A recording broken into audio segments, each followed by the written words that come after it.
ప్రభుత్వేతర అనధికార జమియత్ ఇస్లామీ హింద్ వంటి మత సంస్థలు ఇచ్చే హలాల్ సర్టిఫికెట్ దాని ముద్ర లేకపోతే ఆ వస్తువులను మేము వాడము, మీ దుకాణంలో హలాల్ సర్టిఫికెట్ ముద్ర లేని వస్తువులను మేము కొనము, మీ హాస్పిటల్లో మీ రెస్టారెంట్లో తినము అంటూ బైకాట్ చేసే ఈ బ్లాక్మెయిల్ గాళ్లను ఏమీ అనకపోవడాన్ని, వారిపై కేసులు పెట్టకపోవడాన్ని ప్రశ్నిస్తున్నాం. సమాంతర ప్రభుత్వాన్ని నడిపిస్తూ డబ్బులు తీసుకొని హలాల్ సర్టిఫికెట్ ఇచ్చేవాడు, ఇస్తున్నవాడు సరే, హలాల్ సర్టిఫికెట్ తీసుకున్నవాడు ఎందుకు తీసుకుంటున్నాడు? ప్రభుత్వాలు, ప్రభుత్వ యంత్రాంగం ఆలోచించకపోవడాన్ని తీవ్రంగా పరిగణిస్తున్నారు.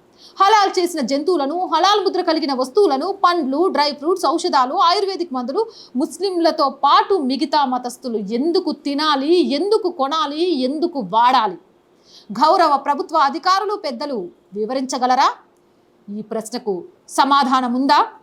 ముస్లింలు వాడుతున్నా, ఉపయోగిస్తున్నా, నమ్ముతున్న విషయాలను ముస్లిమేతరులు కూడా నమ్మాలని, ఉపయోగించాలని, హలాల్ ముద్ర ఉన్న వస్తువులనే వాడాలని కోరడంలో ఏమైనా అర్థం ఉందా?